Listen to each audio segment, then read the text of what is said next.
We got some big-time Vikings news and rumors coming out from the NFL Scouting Combine in Indianapolis. Now, all of the GMs, coaches, agents, they are all in Indy, and they're talking about the roster, what moves are they going to make, and obviously the quarterback position was brought up a whole lot with the Minnesota Vikings, so these insiders are starting to get some nuggets on what the Vikings can do, and we're diving into an article written up by Alec Lewis, a lot of quotes from him, where he's talking about the TJ Hockenson contract, the latest quarterback talks, and then also 2 extensions for the Vikings.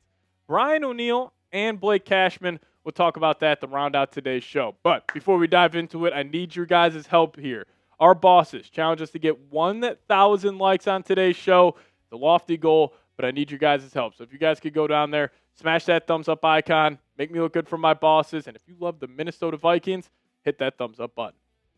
All right, Alec Lewis, the number one thing that stood out, in my opinion, in this article he was writing up, was him talking about TJ Hockenson. Now, we started to get a couple of whispers last week that the Vikings may not be interested in cutting TJ Hockenson, and then Alec wrote this up recently saying Minnesota wants to lower the cap number for tight end TJ Hockenson. He is amendable to lowering it, but the outcome is largely a matter of how low the Vikings want to go. So I think straight up, TJ Hockenson cannot play on the Minnesota Vikings next season if these are his cap hits. 2026, he has the largest cap hit in the entire NFL at the tight end position, just over $21 million. In 2027, slightly over $23 million. TJ Hockenson is just not worth that type of money. I think if he is willing to restructure or if he is willing to straight up take a pay cut to lower these cap hits, then I would have some interest in bringing him back. But I still think at this point of his career, that knee injury really derailed him. He's not the same guy, doesn't create the same separation, doesn't have that same amount of juice as he did a couple of years ago, but he is still a solid safety net to whoever is playing quarterback for the Vikings. But I am still shocked that they're just not considering flat out cutting him. Considering he will probably be the only player on the Vikings that they would want to use one of their 2 post-June 1 designations in terms of a cut where you could potentially save $16 million if you cut TJ Hockenson. So the reports coming out that they would potentially want to keep him, I understand it. He's probably great for the locker room. He offers you some stability at the tight end position, but for those cap hits of more than $20 million over the next 2 seasons, when you could move off his contract right now, maybe the Vikings are throwing smoke out there and they have plans to trade him and they're trying to get a team to potentially acquire TJ Hockenson. Maybe that's the move here, but I don't flatly get the Vikings wanting to keep TJ Hockenson. Now, kick it to the quarterback position. Alec Lewis, writing this, saying Minnesota will refrain from trading meaningful draft capital for this quarterback if it can. The team also doesn't want to move to hamstring it financially.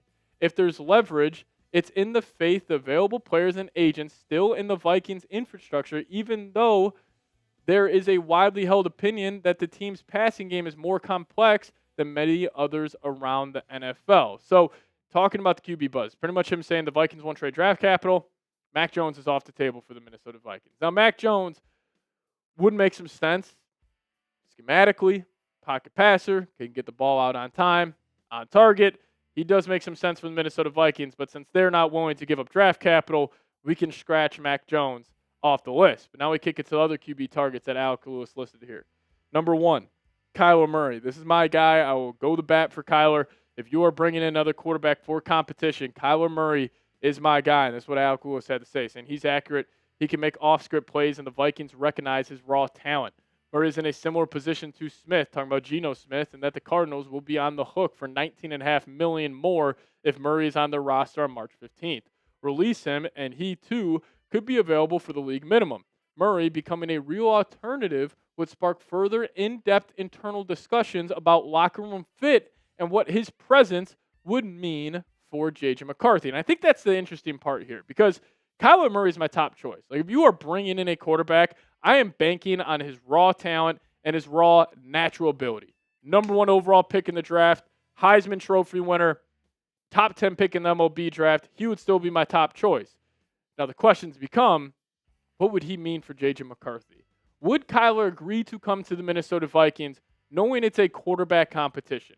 I think he would, but maybe it could be something where Kevin O'Connell's brass say, hey, we're going to call it a competition, but you're our guy. You're the front runner in the building to win the job. And I think also Kyler, it would be tough for J.J. McCarthy to beat him out because I'm sure these guys would see Kyler Murray at practice and just seeing his raw, natural athletic ability, and they would all say, like, oh, who's the better quarterback between J.J. and Kyler? And they see him every day at practice.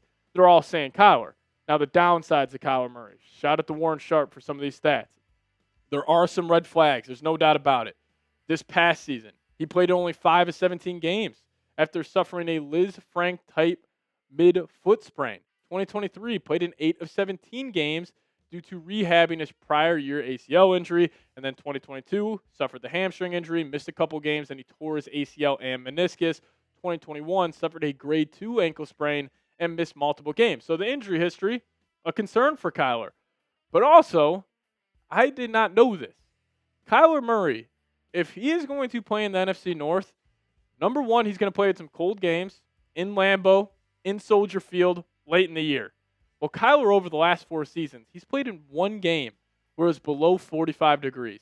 He played in one game in the rain the last 4 seasons, and he has also played in one game the last 4 years with 15-plus mile-per-hour winds. You're playing in Chicago. You're playing in Lambeau. Maybe even have to go to Seattle in a playoff game. You got to go to Philadelphia in a playoff game. You're going to be playing in some tough conditions. So this, definitely a concern. But also, pushing the ball downfield. This has gone viral. Everybody's talking about it. Kyler Murray can't push the ball downfield anymore. Since 2022, EPA per dropback and yards per attempt going up the left side. Kyler Murray's at the bottom left of this graphic.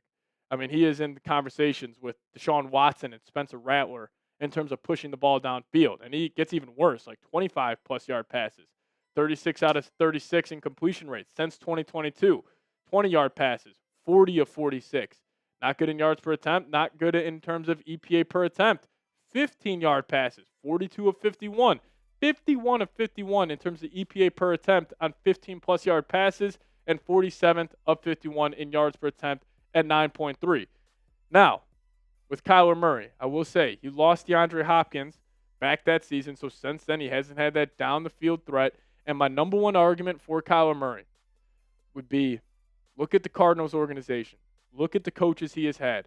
We have heard Kevin O'Connell, our very own coach, say organizations fail quarterbacks more than quarterbacks fail organizations. Has the Cardinals organization helped out Kyler Murray whatsoever? Absolutely not. Cliff Kingsbury and Jonathan Gannon have been his head coaches. He's never had a great offensive line. He's had some decent weapons, like Trey McBride's a nice piece. Michael Wilson, Marvin Harrison, some decent pieces, but he's never had a great group of weapons, at least the weapons compared to what he would have in Minnesota, and he's never had a top 5 defense, which the Vikings would guarantee Kyler Murray next season. So he's a polarizing choice. Injury history is there, I hear you. He's never played in tough conditions. I hear that. He can't push the ball downfield anymore. I hear that. But I just would take a chance on the raw talent. Kyler Murray, still my number one guy. But he also mentioned some other names. Geno Smith. I would be out on Geno Smith. I think if you bring in Geno Smith, you got to be banking on J.J. McCarthy beating him out. Would Geno Smith make a better backup quarterback than Kyler Murray? You could argue that. But I would be out on Geno Smith. I just don't have too much interest, even though it seems like there's a lot of buzz around the Vikings potentially bringing him in. Kirk Cousins, number 3 listed by Alec Lewis. Kirk, I've kicked the tires on Kirk at this point. I just don't think he makes too much sense for the Minnesota Vikings. Like, yes, on paper, like a veteran backup quarterback, but Kirk has made it clear, like, if he is playing next football season, he wants to play in all 17 games.